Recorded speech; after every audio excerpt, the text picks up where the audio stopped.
Alhamdulillah wassalatu wassalamu ala Rasulillah wa ala alihi wa sahbihi wa man tabi'ahum bi ihsanin ila yaumidin amma ba'd.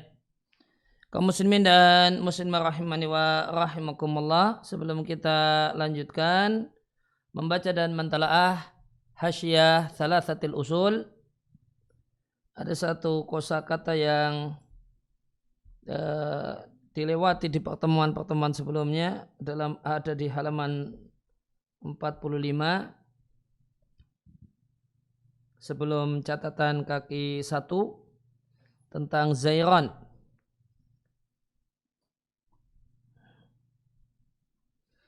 Ya, Zairan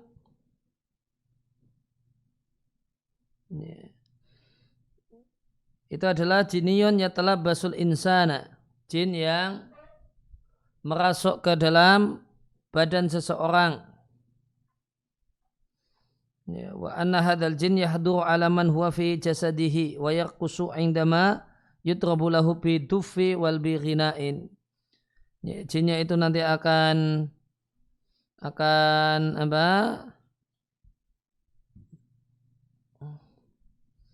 menari atau akan goyang-goyang ketika dipukulkan rebana atau nyanyian.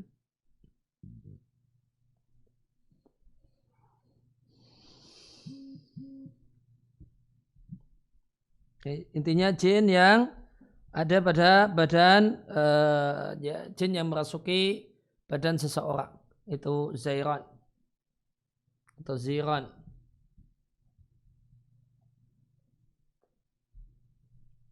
Kemudian kita lanjut di halaman berapa? 62.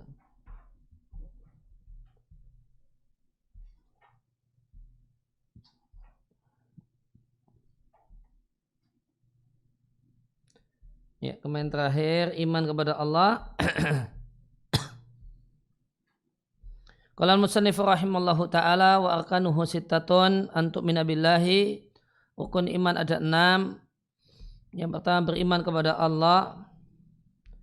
Kemudian malaikat-malaikat Allah, wa kutubihi dan kitab-kitab Allah, wa rusulihi para rasul Allah, wal yaumil akhir dan hari akhir, wa tu'mina bil qadari khairihi wa syarrihi dan beriman dengan takdir baiknya yang baik ataupun yang jelek. Ya. Penjelasannya di catatan kaki pertama di halaman 62 ya, tentang mengimani malaikat, yakni artinya wa antu'mina, engkau imani semua malaikat Allah, dan malaikat adalah satu jenis makhluk yang telah dikenal, ya, jins al-ma'ruf min khalqillahi, satu makhluk ciptaan Allah, ya, jenis yang telah dikenal dari makhluk ciptaan Allah. Bita'rifin nususi, karena ya, diberitahukan oleh nas. Dan mereka adalah ibadun mukramun, hamba-hamba Allah yang dimuliakan. Mereka tercipta dari cahaya. Nah, kemudian cara beriman dengan para malaikat Allah adalah mengimani malaikat ijmalan, secara global, untuk malaikat yang Allah sebutkan secara global. Wa tafsilan, dan ya, global di sini ya, mungkin lebih tepat diterjemahkan tidak spesifik. Ya, tidak spesifik untuk hal yang memang Allah tidak menyampaikan secara spesifik. Artinya Allah tidak menyebutkan namanya, atau Allah tidak menyebutkan ciri-ciri khususnya. Cuma Allah sampaikan ini ada malaikat, ya sudah. Ya. Kemudian misalnya pada saat Lailatul Qadar ada banyak malaikat turun ke bumi, ya sudah, ada banyak malaikat turun ke bumi.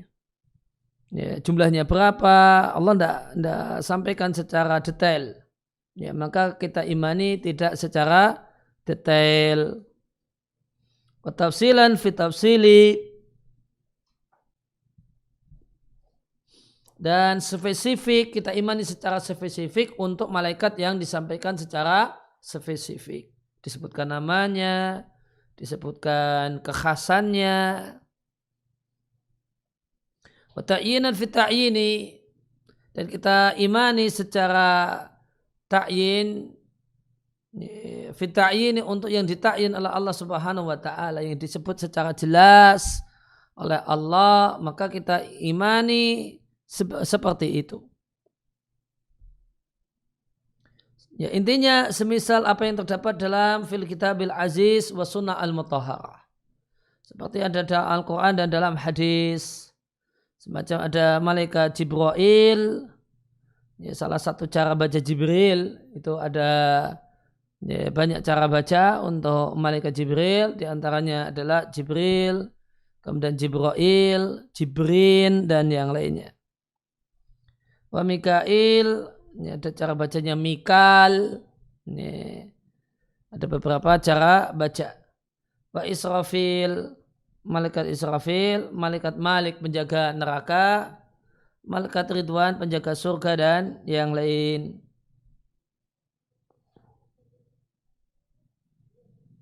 Khusus untuk malaikat Ridwan, saya ingin bacakan beberapa keterangan lebih lanjut tentang malaikat Ridwan.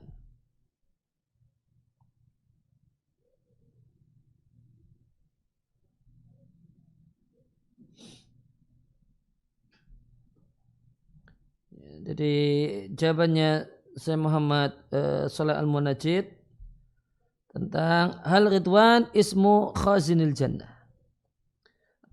Ridwan adalah nama malaikat penjaga surga. Ini ada pertanyaan, kemudian ada ringkasan jawabannya sebelum detail jawaban.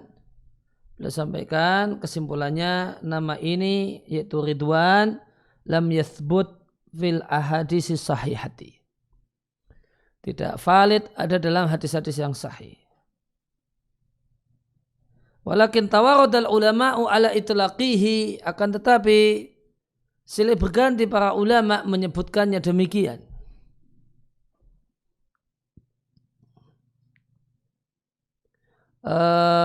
Dan para ulama tasamaha bidzikrihi, longgar dalam menyebutkan nama Ridwan untuk malaikat, untuk nama malaikat penjaga surga, sehingga beliau katakan wal amru fihi sahal, oleh karena itu ya mudah saja.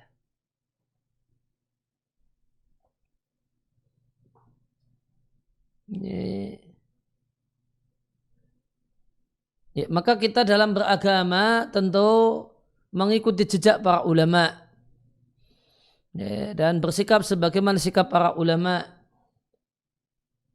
Maka di sini kita jumpai pelajaran penting, bahasanya boleh jadi secara teori itu nampaknya kaku, prakteknya longgar. Di bab akidah kita diajari prinsip, sumber akidah kita hanya Al-Quran dan hadis sahih serta ijma' salaf. Kalau hadisnya tidak sahih, ya tidak boleh jadi sumber akidah. Tapi kalau ya, demikian konsep dasarnya. Tapi ternyata ya,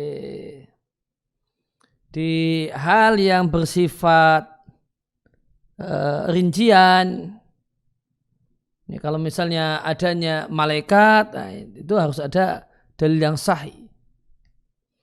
Ini, kemudian adanya malaikat penjaga surga, nah, itu harus berdasarkan hadis yang sahih. Nah, kalau detail yang lebih lanjut, malaikat turunannya, malaikat penjaga surga turunannya, turunan permasalahannya, nama malaikat penjaga surga ternyata longgar.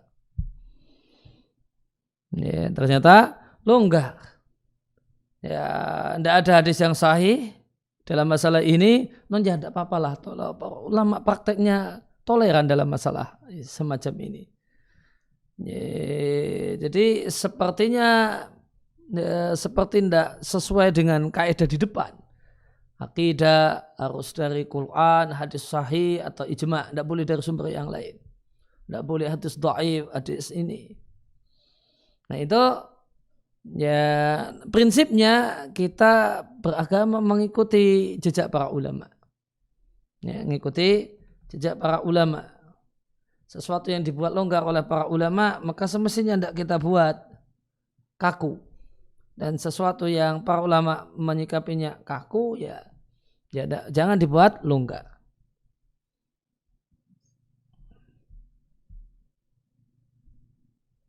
Nah, maka praktek menunjukkan ya bahasanya teori tadi itu boleh jadi tidak berlaku untuk hal yang detailnya detail. Jadi tidak berlaku untuk detailnya detail dan malaikat.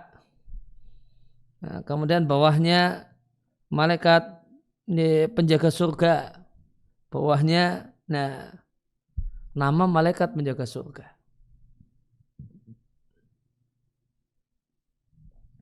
Ya, kita lihat detail jawabannya. Populer di antara para ulama, perhatikan populer di antara para ulama bahasanya malaikat penjaga surga namanya Ridwan. Ila anna hadits tasmiyata, akan tetapi nama ini tidak terdapat dalam Al-Quran, tidak pula fi sunnah nabawiyah sahihah, tidak pula ada dalam hadis Nabi yang sahih.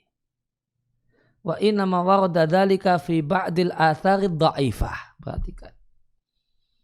Ya. Hanya terdapat dalam sebagian athar, dah dhaif lagi, dah athar, bukan hadis Nabi, dhaif lagi. Namun ternyata ulama populer nama ini. Misalnya contohnya Ibnul Qayyim, beliau mengatakan,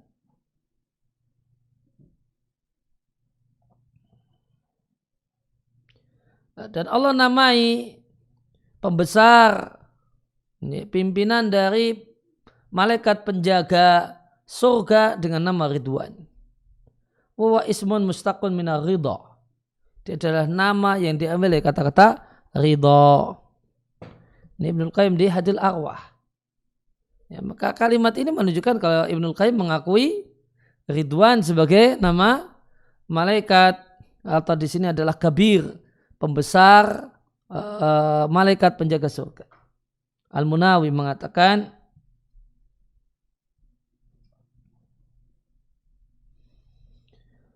ya, malaikat yang menjaga surga disebut Ghazin, ya, yang mana asalnya adalah penjaga simpanan, penjaga gudang. Karena surga adalah simpanan Allah Ta'ala yang Allah siapkan untuk hamba-hambanya. Wadzahiruhu, dan zahir hadis menunjukkan bahasanya penjaga surga itu satu malaikat. Wa huwa ghairu murad. Namun itu tidak dikehendaki. Karena terdapat hadis yang menunjukkan bahasanya yang jaga surga itu banyak. Maka hadis ini dan hadis-hadis yang lainnya menegaskan tentang banyaknya jumlah penjaga surga. Illa anna ridwana a'zamuhum wa muqaddamuhum. Namun Ridwan itu malaikat penjaga surga yang paling besar dan yang menjadi pimpinan.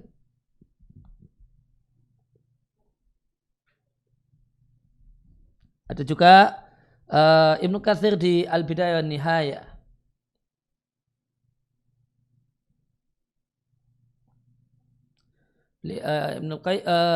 Ibnu Katsir mengatakan wa ghazinul jannati malakun yuqalu lahu Ridwan. Penjaga surga adalah malaikat yang disebut yang namanya Ridwan. Nah, kata apa dalilnya? Kata Ibnu Katsir, jaa musarrahan bihi fi ba'dil ahadithi. Terdapat secara tegas nama Ridwan di beberapa hadis. Namun berdasarkan awal keterangan, hadisnya bukan hadis yang sahih.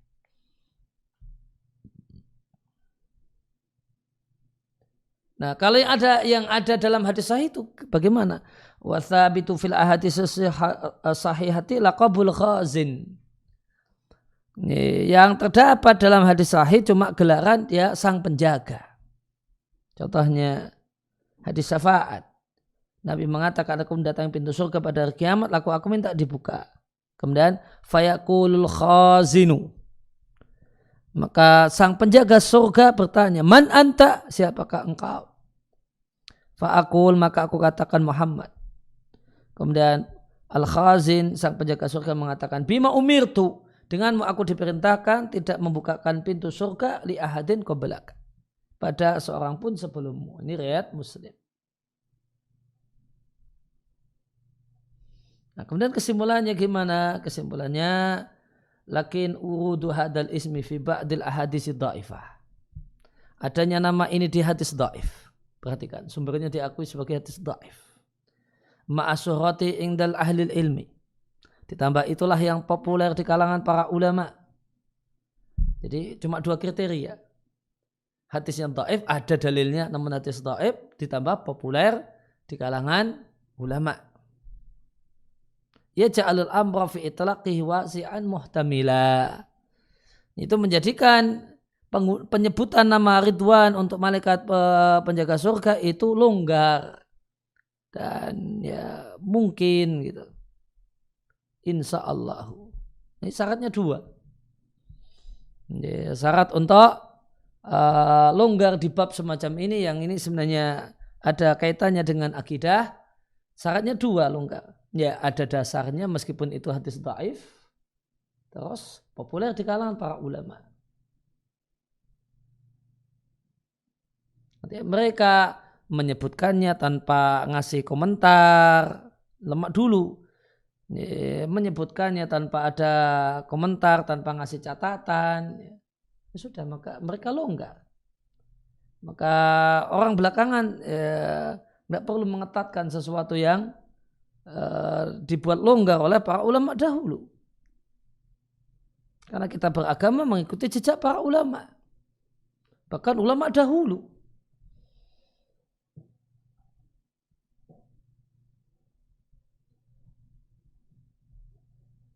Nah, ini sebagaimana fatwa Lajnah Daimah di jilid 28, hal ridwan khazinul jannati wa ina warada ismuhu. Apakah Ridwan itu adalah nama penjaga surga dan di manakah kita jumpai namanya? Maka lihat para ulama, Al-Lajnah mengatakan al-masyhuru indal ulama. Yang populer di kalangan para ulama, nama penjaga surga itu Ridwan. Wa jaa'a dzikruhu fi ba'dil ahadisi allati fi thubutiha nadharun. Terdapat penyebutannya dalam sebagian hadis yang validitasnya bermasalah. Itu hadis dhaif. Maka para ulama Lajnah cuma menjawab itu ada dalam hadis dhaif, namun sudah populer di kalangan para ulama. Titik gitu. Tidak kemudian mengingkarinya. Dan tidak mengingkarinya. Karena apa? Karena sudah populer di kalangan para ulama.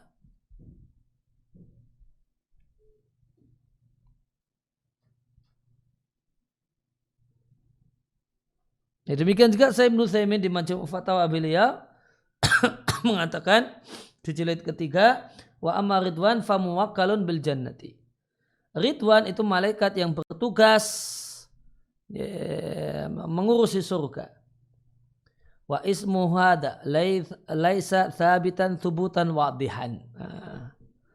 Nama Ridwan ini tidak valid dengan valid yang gamblang. Artinya dasarnya adalah ini tadi hadis dhaif. Lakinnahu masyhurun inda ahli ilmi bihadzal ismi. Namun ya sudah populer itu di kalangan para ulama dengan nama semacam ini. Ini kalau sikap sikap Syaikh Ibnu Utsaimin kemudian para ulama di Fatwa Lajnah itu menjawab ya, cuma dengan menyampaikan ini ada di hadis dhaif, namun ulama populer sudah populer di kalangan para ulama gitu.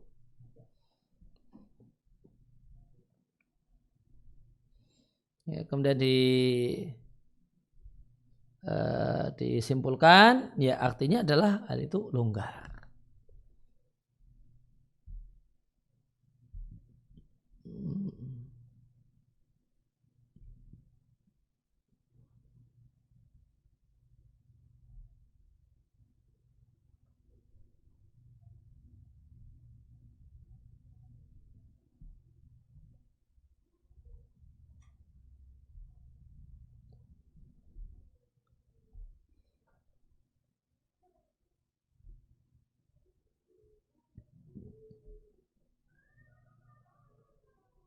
Kalau kita mau lihat teks hadisnya ada di Islam Web.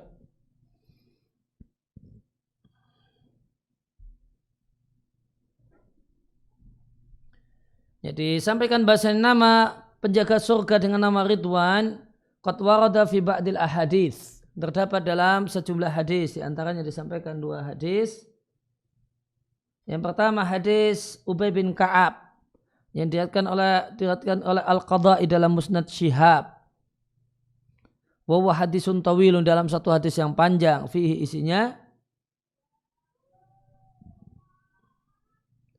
wa ayu muslimin qara yasin wa fi sakaratil maut. Maka setiap muslim yang membaca surat Yasin pada saat dia atau dibacakan surat Yasin pada dia dalam keadaan sakaratul maut, malaikat kematian tidak akan mencabut nyawanya sampai datang Ridwan, malaikat penjaga surga, bisyurbati minal jannati fayashrabuha wa huwa ala firashihi. Sampai datanglah malaikat Ridwan membawa minuman dari surga, kemudian dia minum minuman tersebut dalam keadaan si calon mayit ini ada di tempat tidurnya, di kasurnya. Ada lagi hadis dari Anas diriwayatkan oleh Ibnu Hibban dalam kitabnya Al-Majruhin dan Ibnu Adi dalam kitabnya Al-Kamil. Dan Al-Uqaili, Nabi SAW menyampaikan, idza kana awwalul lailatin min Ramadan, maka di malam pertama Ramadan, nadallahu Ridwan khazinal jannati, maka Allah memanggil Ridwan penjaga neraka, penjaga surga. Ya, namun fi ba'di turuqihi, di sebagian jalurnya ada Ahdam ibn Hausyab, dan di sanad yang lainnya terdapat Abbad ibn Abdus Somad, keduanya matruk. Matruk itu berarti dhaif jiddan.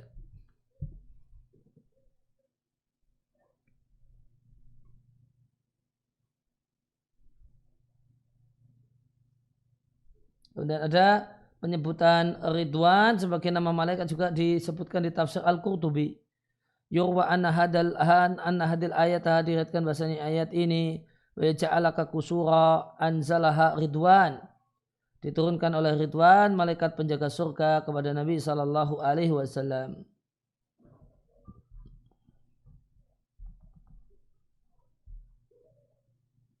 Ini itu tentang Ridwan. Kita kembali ke Hasyiah Thalathatil Usul. Kemudian setelah berimani malaikat adalah wa kutubihi, mengimani kitab-kitab Allah al-munazzalah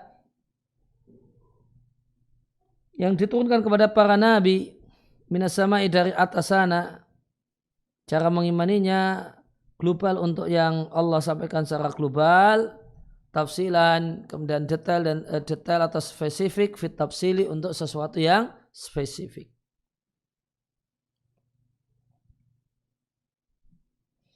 Wa yufassal, dan dirinci, didetailkan, mengimani Al-Quran, Zabur, Taurat dan Injil, ila akhir kutubil munazzalah, sampai kitab yang terakhir diturunkan yaitu Al-Quran. Kemudian mengimani para rasul. Artinya wakadha, demikian juga mengimani semua rasul, global untuk yang global, rinci atau spesifik untuk yang spesifik. Maka diimani biman ja'a tafsiluhum ya fil kitab wa sunnah ala ta'yini. Maka rasul yang datang penjelasannya secara spesifik di Al-Quran dan sunnah, maka kita imani secara ta'yin, secara jelas. Namanya ini, nama orang tuanya ini, seandainya dijelaskan demikian, kita imani seperti itu. Wa a'dhamu dzalikal iman wa a'dhamu dzalika, dan mengimani para rasul yang paling agung adalah mengimani Nabi kita Muhammad sallallahu alaihi wasallam. Dan di antara rasul yang kita imani secara spesifik adalah 5 rasul ulul azmi: Nuh, Ibrahim, Musa, Isa dan Muhammad alaihim afdhalus salatu wassalam. Wa yu'minu bi ghairihim, dan mengimani selain ulul azmi, yaitu rasul yang telah Allah sebutkan namanya dalam kitabnya atau melalui lisan rasulnya dalam sunnah al-mutahharah, dalam hadis. Wa ma lam yusamma fin nususi, dan yang tidak disebutkan namanya dalam nas kita imani secara global. La nufarriqu baina ahadin mir rusuli. Ya, kami tidak mengimani, kami tidak membeda-bedakan satupun rasul. Semuanya diimani. Yang dimaksud membeda-bedakan rasul yang terlarang adalah ya, sebagiannya diimani, sebagian tidak diimani. Semacam sikap orang Yahudi mengimani Musa, tidak mau beriman pada Isa dan Muhammad sallallahu alaihi wasallam. Atau sebagaimana orang Nasrani yang mengimani Isa namun tidak mau mengimani Muhammad sallallahu alaihi wasallam. Ini membeda-bedakan rasul yang terlarang.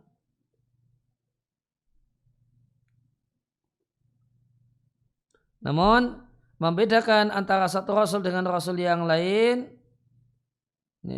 itu dibenarkan dalam dua hal.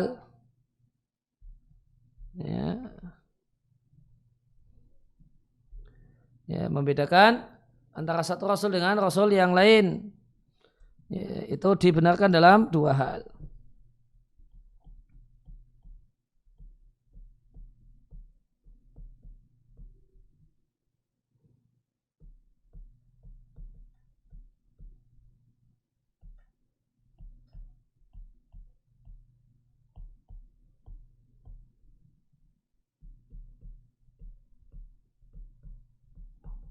Yang pertama dalam ittiba. Kalau ini pembedaan yang wajib. Yang kita ikuti hanyalah Rasul yang diutus untuk kita, Muhammad sallallahu alaihi wasallam. Yang lainnya kita diimani namun tidak diikuti. Maka untuk Rasul selain Muhammad sallallahu alaihi wasallam mengimaninya bukan berarti mengikutinya. Maka kita bedakan dalam ittiba. Kemudian yang kedua kita bedakan dalam fadl, dalam kemuliaan.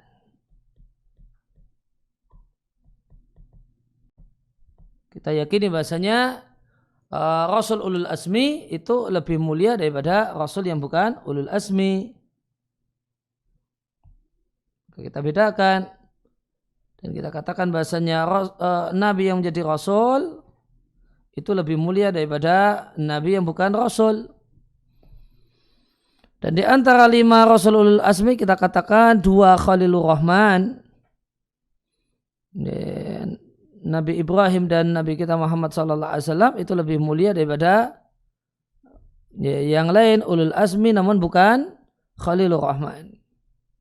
Dan kita yakini bahasanya Muhammad sallallahu alaihi wasallam itu lebih mulia daripada semuanya.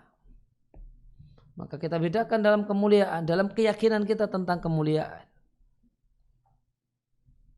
Ya, namun dalam hal ini tanpa ada maksud dan niat melecehkan, merendahkan. Kalau ditambahi kesan merendahkan pada yang lain, tidak boleh.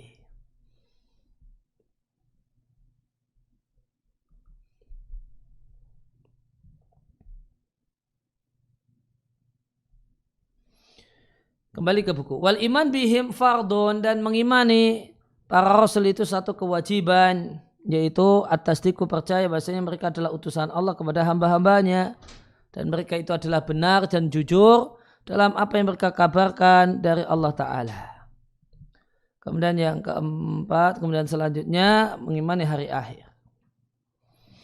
Bima ai artinya bima yakunu ba'dal mauti, mengimani semua yang akan terjadi setelah kematian di alam barzakh. Maka hari akhir itu dimulai dengan ba'dal maut.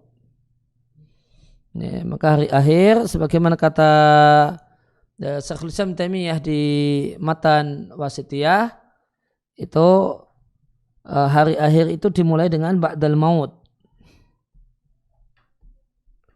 Setelah kematian itu hari akhir di alam barzakh. Kemudian setelah itu hisab, perhitungan amal, penimbangan amal, surga dan neraka. Sehingga termasuk mengimani hari akhir adalah mengimani siksa kubur dan nikmat kubur.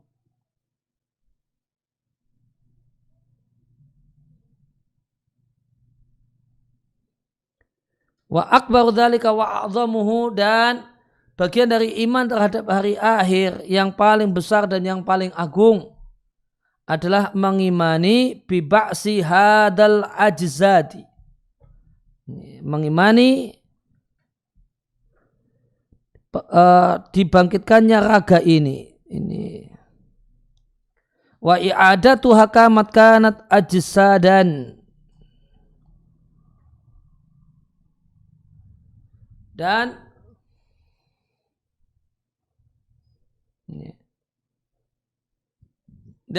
dikembalikannya sebagaimana dulu ajsadan berupa jasad. Ini perhatikan. Maka di antara beliau katakan ini termasuk yang paling akbar, paling penting. A'zam. Mengimani kebangkitan jasad. Bahasanya nanti yang dibangkitkan itu bukan hanya nyawa, namun juga jasad.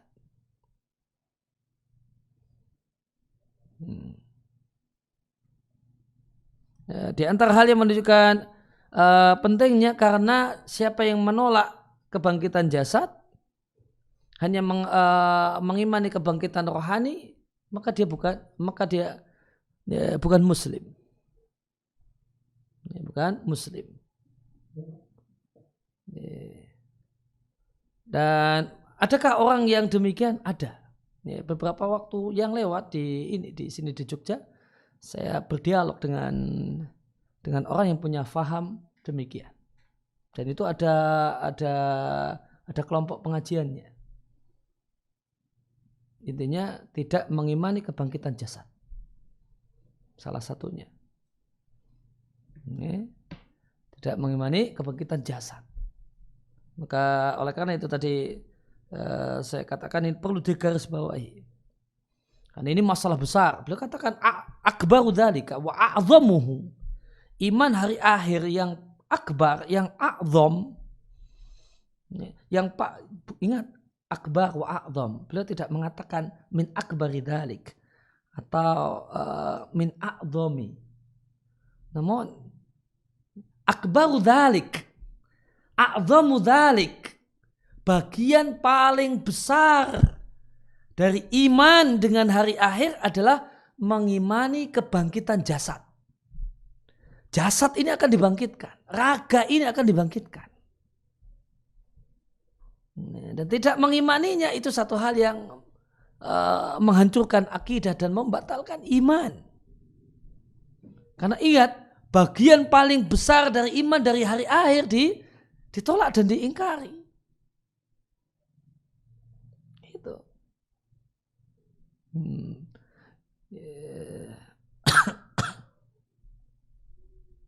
Di antara alasannya apa? Subhatnya. Di antara subhatnya, karena ini dialognya di rumah saya. Dialognya di rumah saya. Karena keluarganya mengkhawatirkan akidah orang ini, kemudian dibawa ke rumah. Intinya ini. Dan dari berbagai macam hal yang dijumpai, ini yang paling berbahaya. Atau ini termasuk yang paling bahaya. Dan ini ada kelompok pengajiannya ini. Eksis. Ya, ratusan ya yang dia ini ya teman-temannya ada ratusan.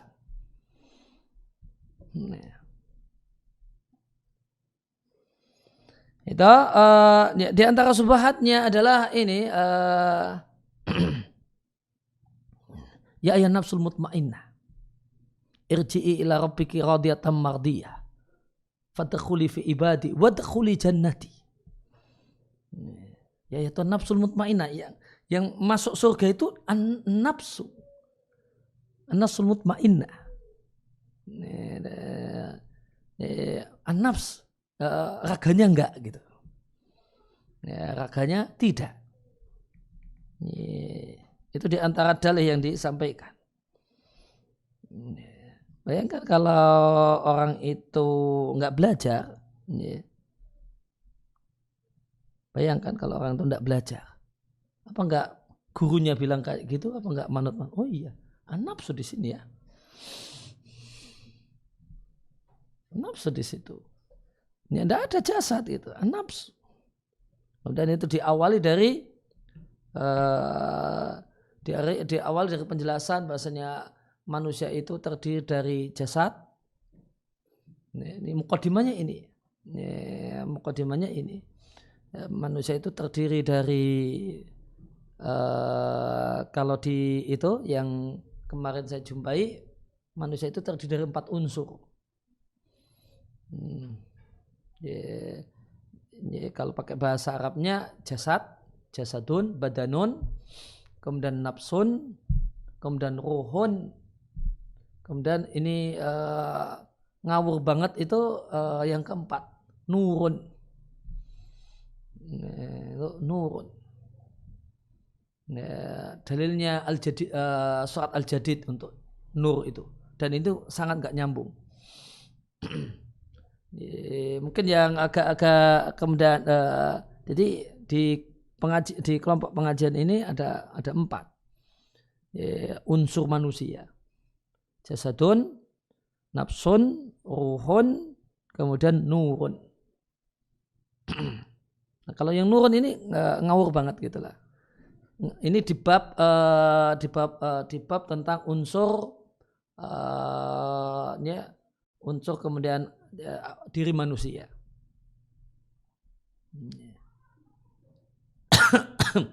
Nah, kemudian dibedakan ini. Nah, ini ada roh, ada nafas, ini. Kemudian ada kemudian badanun. Nah, kemudian setelah itu mukadimah yang kedua, nah dibawakan dalil yang menunjukkan bahasanya yang masuk surga itu nafs. Ini contohnya tadi fadkhuli fi ibadi wa tadkhuli jannati. Kita lihat tafsirnya.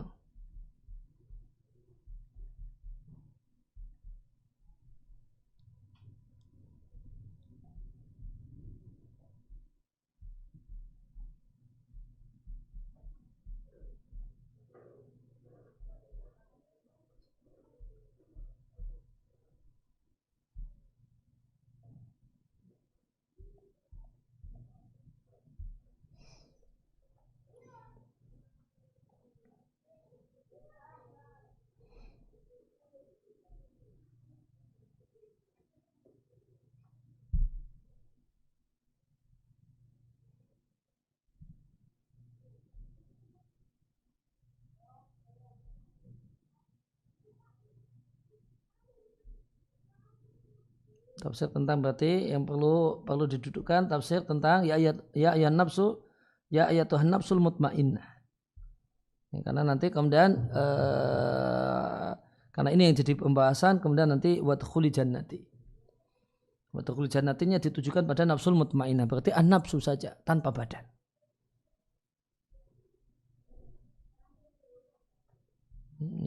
Ini fadkhuli fi ibadi.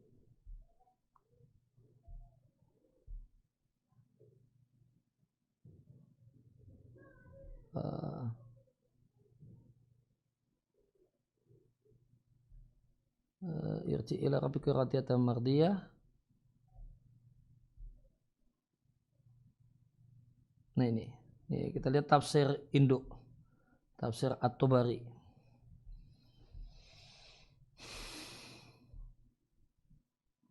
Kita lihat tafsir induk.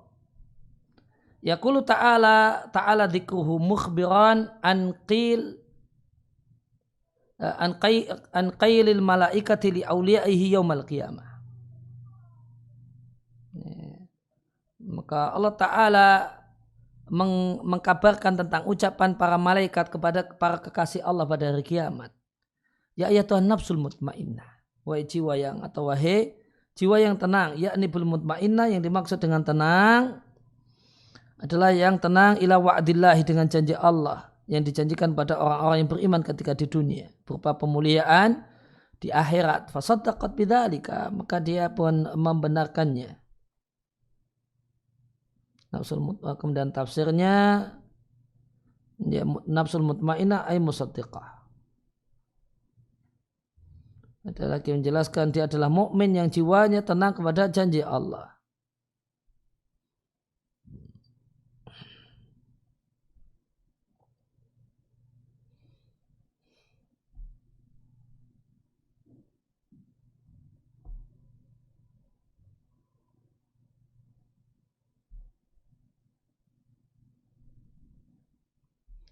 Yang tadi ada yang menjelaskan kalau itu malaikat saat ucapan malaikat saat hari kiamat. Ada lagi yang menjelaskan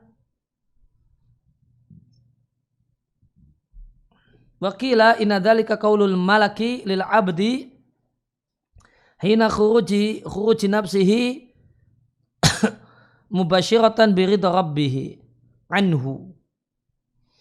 Yaitu ucapan malaikat kepada seorang ketika keluar nyawanya. Dan ucapan malaikat ini dalam rangka memberikan kabar gembira dengan ridha Allah untuknya dan ya, nikmat yang telah Allah siapkan untuknya.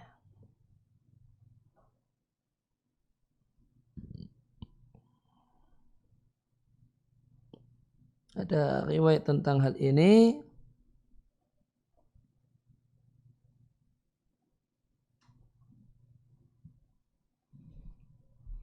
Ya. Ini kalau di tafsir At-Tabari.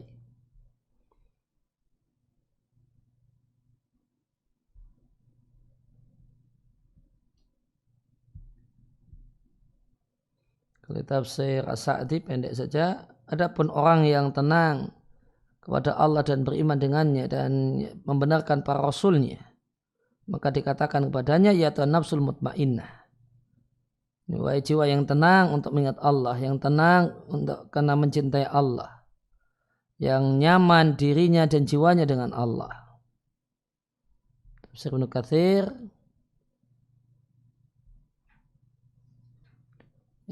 Wahya sakinah thabita adairah ma'al haqqi, yang tenang yang mengikuti kebenaran.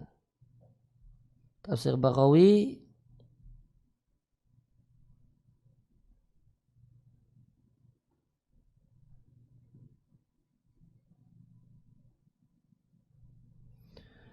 Ya, Al-Baghawi mengatakan jiwa yang tenang, jiwa dengan janji Allah yang membenarkan apa yang Allah katakan.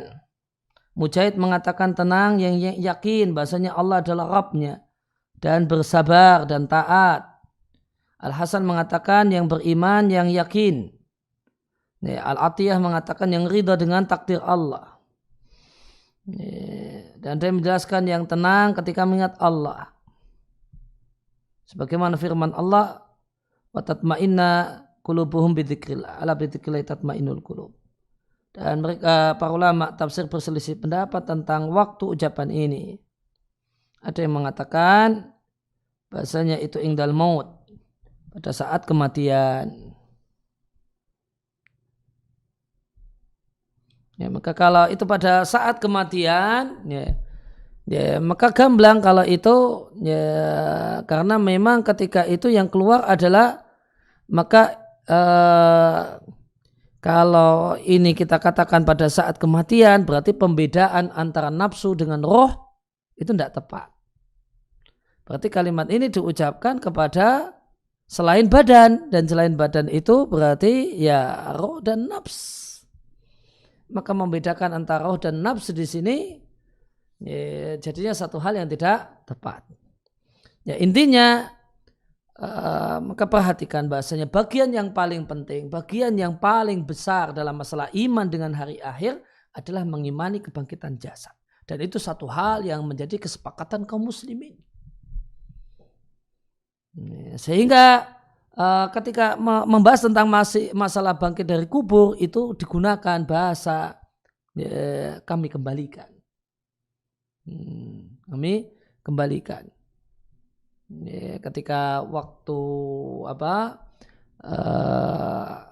dialog tadi saya sodorkan kepada untuk ini kepada orang tersebut saya sodorkan gimana surat Yasin. Man yuhyil idhama wa hiya ramim.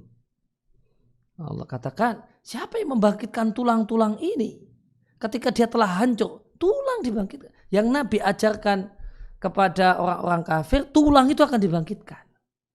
Akhirnya kemudian ada orang kafir datang kepada Nabi membawa tulang-tulang yang hancur, disodorkan kepada Nabi, dan dia kemudian katakan, siapa yang akan membangkitkan tulang-tulang ini?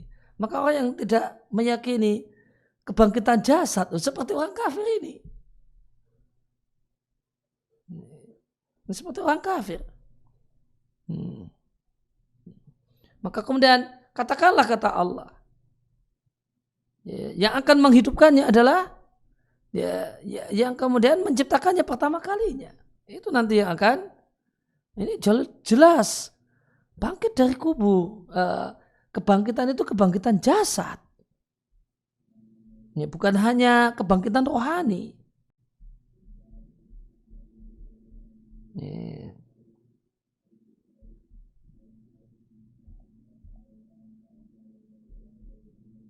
Man yuhyil idhama wa hiya ramim.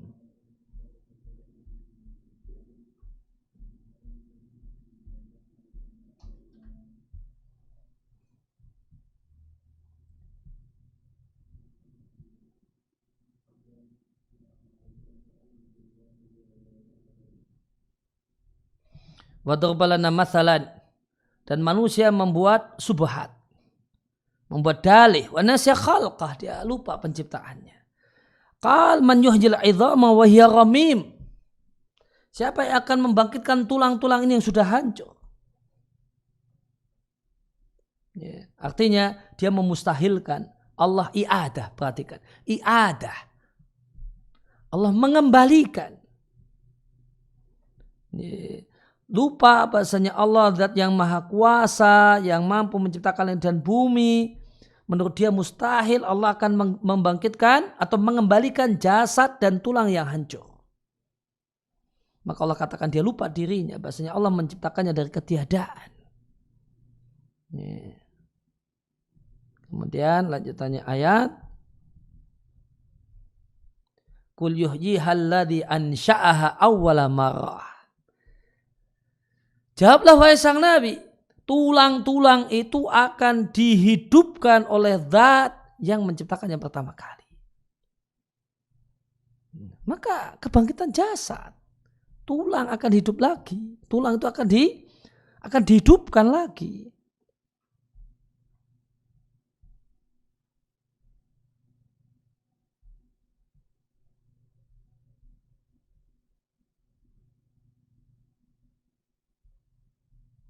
Kemudian disampaikan ada hadis tentang seorang yang berwasiat untuk supaya dirinya dibakar, badannya dibakar.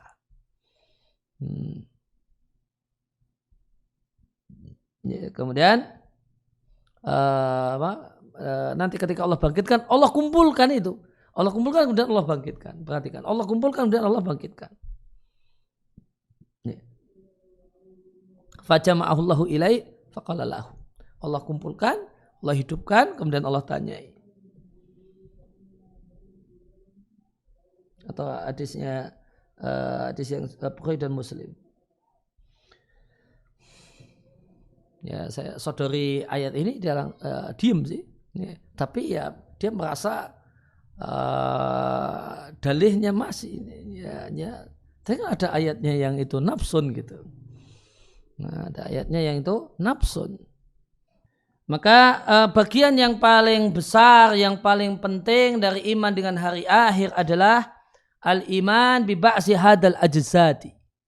Mengimani bahasanya jasad ini akan dibangkitkan dan akan dikembalikan kama kanat sebagaimana dulunya, ajsad dan berupa jasad. Lengkap bi idhamiha wa asabiha. Lengkap dengan tulang-tulangnya dan saraf-sarafnya. Hatta yaqa'a thawabu ala hadzal jasad wa ruhi jami'an. Sehingga pahala itu akan didapatkan oleh jasad dan roh jami'an dua-duanya. Maka cuma dibagi dua ada.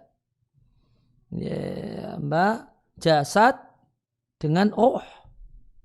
Ya. Tidak sebagaimana tadi ada empat unsur tadi. Cuma jasad dan roh saja. Ya. Kemudian gimana dengan nafsu? An-nafsu itu bisa artinya diri. Bisa maknanya saksun. Kalau nafsu itu maknanya saksun, ya sudah, maka dia gabungan antara roh dan jasad. Kalau nafsun itu maknanya diri.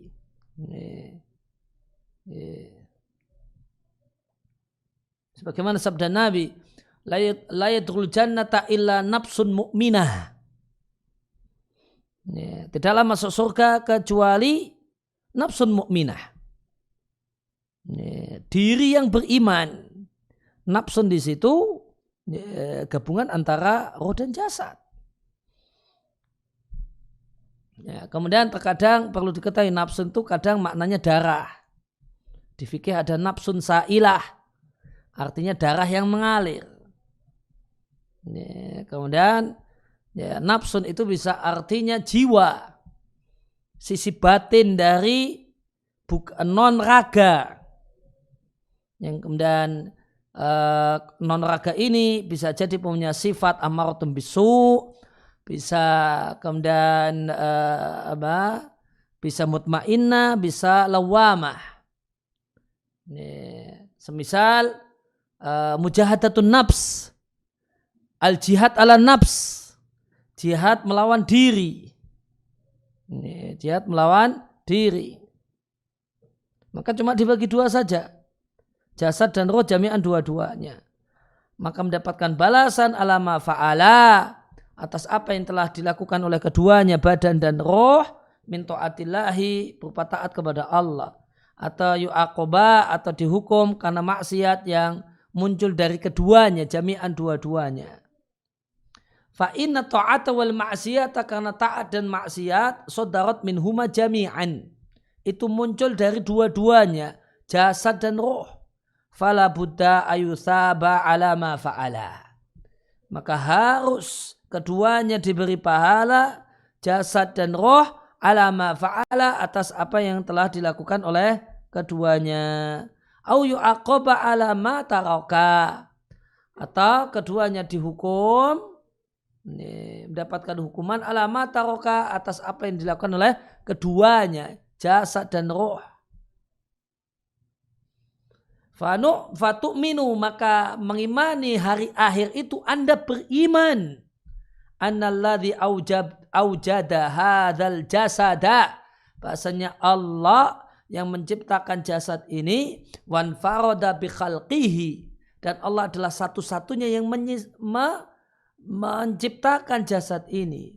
Ya ba'asuhu hayya wa yu'iduhu kama kana. Dia akan membangkitkannya dalam keadaan hidup, akan membangkitkan, ini hunya kembali ke jasad. Dia akan membangkitkan jasad ini hayyan dalam keadaan hidup, wa yu'iduhu kama kana, kemudian akan dikembalikan sebagaimana keadaannya dahulu. Dan di antara dalil kebangkitan jasad adalah hadis Nabi yang mengatakan bahasanya tulang ekor itu tidak akan hancur. Kemudian dari sana Allah menciptakan jasad. Kemudian jasad itu akan bangkit bersama roh untuk mendapatkan pengadilan yang paling adil dari Allah Subhanahu wa ta'ala. Nabi mengatakan tulang ekor itu tidak hancur. Apa itu artinya? Kebangkitan jasad. Kebangkitan jasad.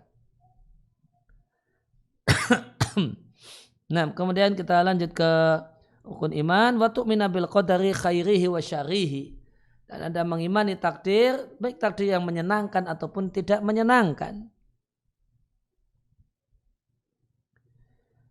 Artinya bima qadarullahu, dengan apa yang Allah takdirkan, yakni katabahu, yang Allah tulis, berupa kebaikan dan kejelekan, menyenangkan dan tidak menyenangkan. Dan mengimani takdir itu mengandung 4 poin. Yang pertama, al-iman bi ilmillahil qadim. Qadim maknanya azali.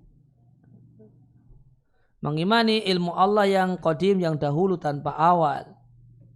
Karena Allah Ta'ala mengetahui dengan ilmunya yang dulu tanpa awal, ma huwa kainun, tentang apa yang akan terjadi.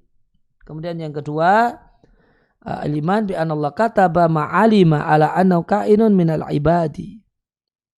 Ini kitabah. Mengimani bahasanya Allah telah menulis di Lauhil Mahfuz apa yang Allah ketahui akan terjadi dari hamba-hambanya. Kemudian al-masyiah, al-iman bi anna ma sya'allahu kana, mengimani bahasanya apa yang Allah kehendaki itu terjadi. Wa ma lam yasha' lam yakun, dan yang tidak Allah kehendaki tidak terjadi. Dan bahasanya tidak ada satupun di langit dan di bumi berupa gerak dan diam kecuali dengan kehendak Allah Ta'ala. Kemudian yang keempat, wa anna Allah Ta'ala aujada jami'al khalqi, bahasanya Allah yang menciptakan semua makhluk. Termasuk di antara makhluk Allah adalah perbuatan manusia. Wa anna ma fil kauni, dan apa yang ada dalam alam ini semuanya dengan takdir Allah dan penciptaan Allah. Dan seorang itu tidaklah menjadi seorang yang beriman dengan takdir kecuali mengimani 4 hal ini. Dan dia meyakini anna ma asobahu, apa yang menimpanya tidak akan meleset darinya, dan yang meleset tidak akan menimpanya. Wa fil athar, dalam riwayat, ini perlu dicek lagi, malam yu'min bil qadari khairihi wa syarihi, siapa yang tidak mengimani takdir yang baik ataupun yang jelek, araqahullahu binnar, Allah akan membakarnya dengan api. Bil qadari khairihi wa syarihi araqahullahu binnar.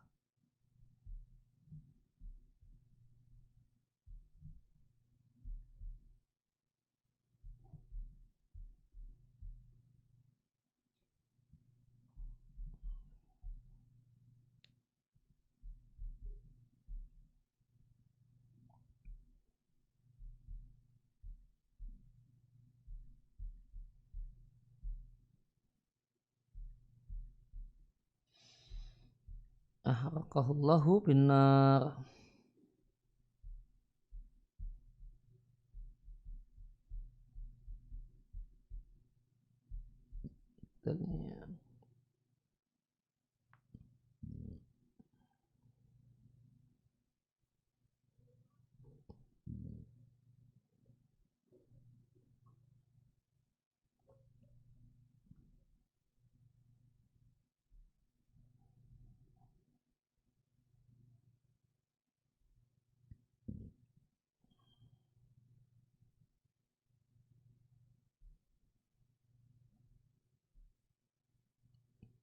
Ini ada di Syarh Kitab Tauhid, ada di matan Kitab Tauhid, ya, di pembahasan tentang bab maja'a fi munkiril qadar. Ada kemudian wa fi riwayatin li Ibnu Wahab, dalam riwayat Ibnu Wahab Rasulullah sallallahu alaihi wasallam menyampaikan, fa man lam yu'min bil qadari khairi wa syarri ahraqahullahu binnar. Siapa yang tidak beriman dengan takdir yang baik ataupun yang jelek, maka Allah akan membakarnya dengan neraka.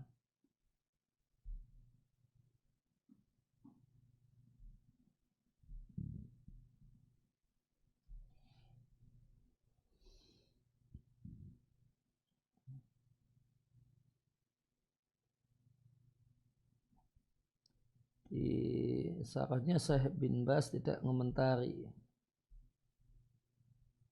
tentang riwayatnya. Ya, nanti bisa dicek lebih lanjut di Syarah Kitab Tauhid.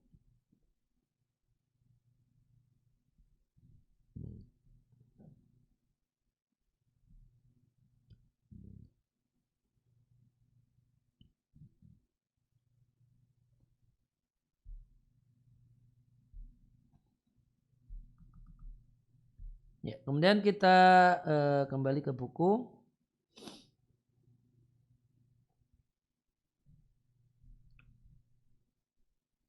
Wadalilu ala hadhil arkani sittah, dan dalil untuk 6 rukun iman ini adalah firman Allah Ta'ala, Laisal birra an tuwalu wujuhakum qibalal masyriqi wal maghrib. Bukanlah kebaikan kalian menghadapkan wajah ke arah timur dan barat.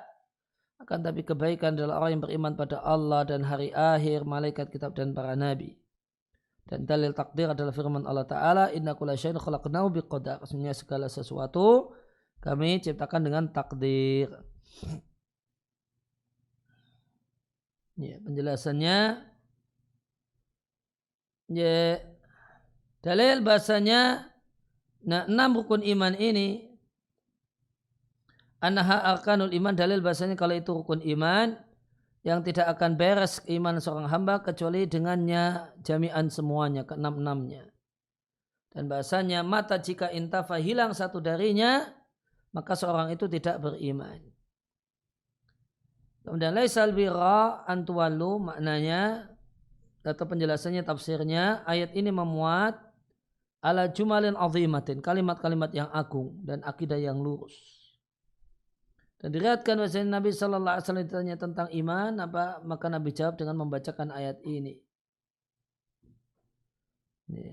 Laisal birra, bukanlah albir, bir maknanya semua amal kebaikan yang mengantarkan orangnya ke surga. Adalah kalian palingkan wajah kalian ke arah timur dan barat. Artinya bukanlah bir seluruhnya antusalu kalian salat menghadap Baitul Maqdis jika menghadap Baitul Maqdis bukan menjadi perintah Allah dan syariat Allah. Wadhalika dalam tersebut tatkala mereka dipindah ke arah Ka'bah. Akan tetapi bir itu melaksanakan perintah-perintah Allah, mengikuti apa yang Allah syariatkan.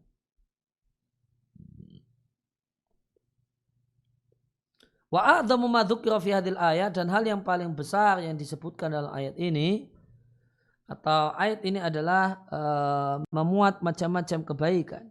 Dan Allah mulai dengan iman. Dengan Allah katakan walikanal birra, akan tetapi kebaikan adalah beriman kepada Allah. Atau maknanya akan tetapi kebaikan adalah kebaikan orang yang beriman kepada Allah. Artinya dal birri, yang memiliki kebaikan. Yang memiliki kebaikan adalah biruman, kebaikan orang yang beriman kepada Allah. Mengimani Allah itu mengimani bitafaruti keesaan Allah Jalla wa'ala dalam rububiyah, dalam ilahiyah, dalam nama dan sifat-sifat Allah yang indah, dalam nama-nama yang indah dan sifat-sifat yang luhur. Karena inilah aslul usuli, pondasinya pondasi. Dan mengimani hari akhir itu mengimani bangkit dari kubur.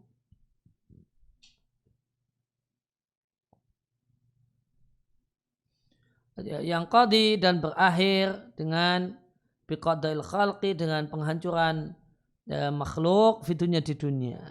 Dan matilah semua orang yang ada di dunia. Kemudian Allah menghidupkan orang yang sudah mati. Nah, perhatikan lagi, wa yu'idul ajsada kama kanat. Allah akan kembalikan jasad ini sebagaimana dulunya.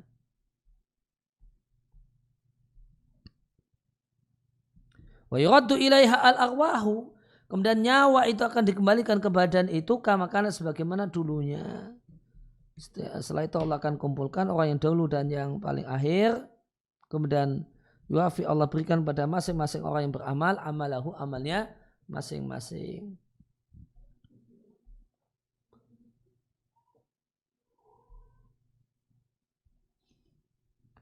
Ya, kemudian masih tentang makna ayat, wasaddaqa, dan membenarkan adanya malaikat seluruhnya, dan yang paling mulia adalah yang menjadi perantara antara Allah dan para rasul.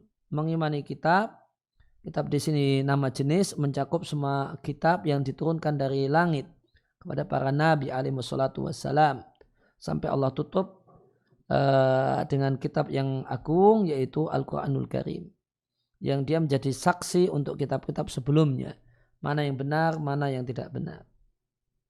Wa jaa'a annaha mi'atu kitabin, terdapat athar yang mengatakan bahasanya jumlah kitab suci yang Allah turunkan itu ada 100 kitab. 100 wa arba'atu kutub, dan 4 kitab, jadi 104.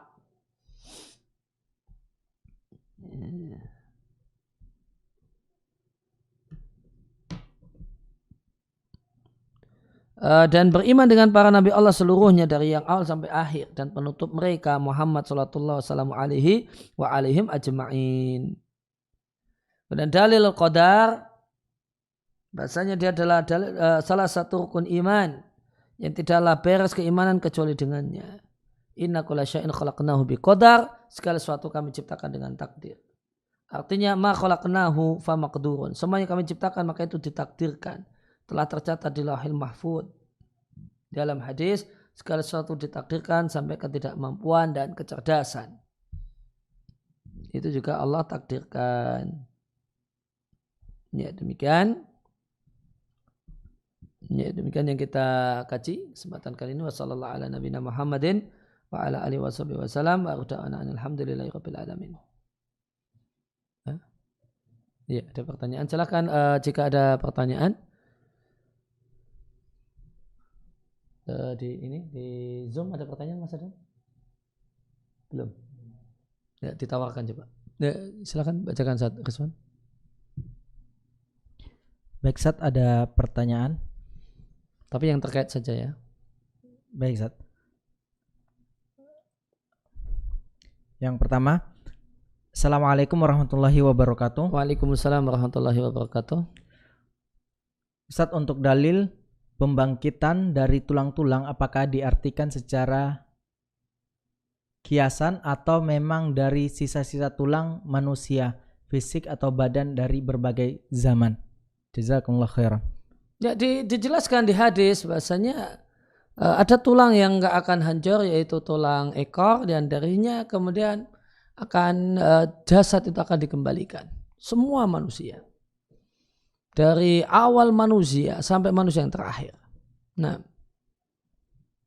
Satu lagi. Baik Ustaz, yang berikutnya. Assalamualaikum warahmatullahi wabarakatuh. Waalaikumsalam warahmatullahi wabarakatuh.